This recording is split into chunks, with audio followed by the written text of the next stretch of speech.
Episode 38, The Eye of the Void. The Eye of the Void was completely different from anything Ryan had imagined. It looked less like a jewel and more like a livid piece of darkness. The black orb absorbed all light around it, and staring into its center brought on a wave of vertigo, as if one's very soul were being pulled in. It pulsed with powerful magic, but at the same time, it emitted an empty aura, as if it sought to return everything in the world to nothingness. How do we get it out? Serafina asked, swallowing hard. The Eye of the Void was sealed inside a crystal pillar, engraved with complex runes. A powerful anti-magic field surrounded the pillar, rendering all magic useless. If magic won't work, then we'll use something that isn't magic. Ryan began to search through the piles of treasure. What he found was a sonic disassembler, said to have been created by the ancient gnomes. It was a device that used specific sound frequencies, not magic, to dismantle machinery or structures. Most mages wouldn't deign to look at such a barbaric machine, so it had been left shoved in a corner of the treasury, covered in dust. Ryan activated the device and aimed it at the crystal pillar. With a sharp beep, fine cracks began to spread across the pillar's surface, but the seal was far stronger than he had anticipated. Before the pillar could be completely destroyed, the self-destructing golems were once again lumbering toward them. There's no time, Ryan. Almost got it. Finally, with a loud crack, the crystal pillar shattered into 1,000 pieces. Ryan quickly scooped up the Eye of the Void and placed it in a specially made shielding pouch. As soon as it was contained, the sinister aura the jewel had been emitting vanished as if it had never existed. Now we have to get out of here. But their escape route was already blocked. The last remaining golem was guarding the entrance to the ventilation shaft with its massive body. Just then, the grand main doors of the treasury burst open, and a group charged in. It was the royal guard, but something was wrong with their appearance. Their eyes were empty, and their movements were unnatural, like puppets. And at their head stood a masked mage. That's far enough, thieves, the mage said in a cold voice. You, Serafina gasped in horror. Archsage Julian of the Ivory Spire. I am now merely a faithful servant of the Shadow, Julian said, removing his mask. His face was pale, and a dark energy seeped from his eyes. He was already completely corrupted by the Shadow Cult. Lord Valerius' spies had existed in the highest reaches of the royal palace. Hand over the Eye of the Void.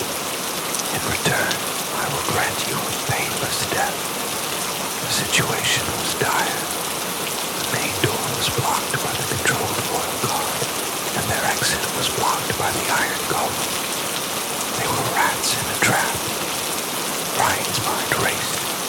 How could they escape this desperate situation? His gaze fell on the fragments of the crystal pillar scattered on the floor, and the magic-infused spears in the hands of the guards. And then, as always, a daring and dangerous smile touched his lips. Serafina, by any chance, are you a good swimmer? What? This is hardly the time for jokes. Trust me. Rhea picked up the largest of the crystal fragments and shouted at Julian. Is this what you want, Archsage? If you want it, come and get it. He theatrically held up the crystal fragment, disguising it as the Eye of the Void. The gazes of Julian and the guards all snapped to him. In that instant, Serafina understood Ryan's intent and hid behind a large nearby treasure chest. Fool! Julian extended his hand, and the guards all aimed their magic spears at Ryan. The moment, dozens of bolts of magical energy focused on it. Ryan hurled the crystal fragment onto the floor. Now, he dived toward a specific spot on the treasury floor. It was the grate covering the emergency drain, which connected to the city's entire sewer system. Dozens of magic spears struck the crystal fragment, causing a massive explosion. The shockwave shook the entire treasury, and the grate Ryan had been aiming for was blasted apart. Ryan screamed as he fell into the dark water below. Serafina, using the chaos of the explosion, followed right after him. After the blast subsided, Julian roared in fury as he looked at the rushing water beneath the shattered floor. Find them. Block every waterway in the city.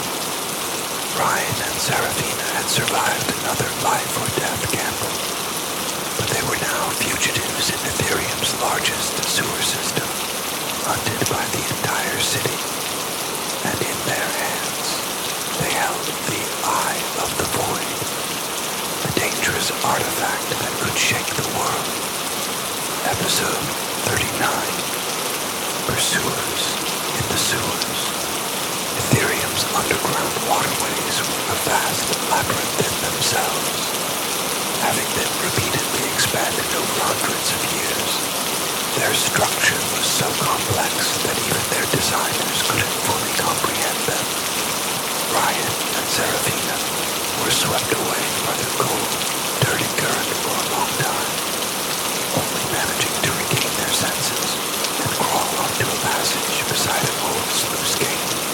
Cough, cough, what a terrible escape route, Serafina said, pushing back her wet hair. Her expensive dress was soaked and ruined by the muddy water. Better than dying, isn't it? Ryan replied, checking that the shielding pouch was safe. We need to catch our breath here for a moment. The pursuers will be here soon. As he predicted, before long, the light of torches and the sound of voices began to echo from the distance. Lord Valerius had mobilized not only the city guard, but also the treacherous Night Visitors Guild members, searching every inch of the underground waterways. This way, Serafina led the way. As an Ethereum noble, she knew a few secret passages of the city, unknown to commoners. They followed the dark, rat and monster-infested passages, heading deeper to evade their pursuers. But the pursuit was relentless. Among them were trackers, who could magically sense the presence of living creatures. Several times they were cornered, barely escaping perilous situations. When they reached a large underground cavern, their retreat was finally cut off. Valerius's elite soldiers blocked them from the front, while a massive sewer monster, a sludge beast, emerged from behind, cutting off their escape. It's over now, you rats, the captain of the guard sneered, approaching them. At that very moment, Ryan looked up at the cavern ceiling. There, complex pipes for processing the city's alchemical waste were interwoven, and from one of those pipes, a faint flammable gas was leaking. A final smile played on Ryan's lips. Serafina, get as far away from me as possible, and when I give the signal, set that pipe on fire. What? But if we do that, the whole place... Hurry! Ryan pushed her away and walked alone towards the captain and the soldiers. He took out the pouch containing the Eye of the Void and showed it to them. You want this? Good. I'll give it to your master. He feigned throwing the pouch at the captain, then suddenly changed direction and hurled it into the sludge beast's massive maw. Roar! The sludge beast, having swallowed the Eye of the Void, let out a painful roar and began to rampage.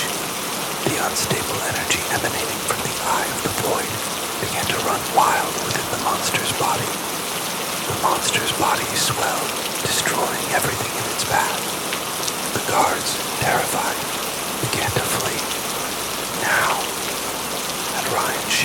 Serafina, without hesitation, fired a flaming arrow, hitting the ghastly light.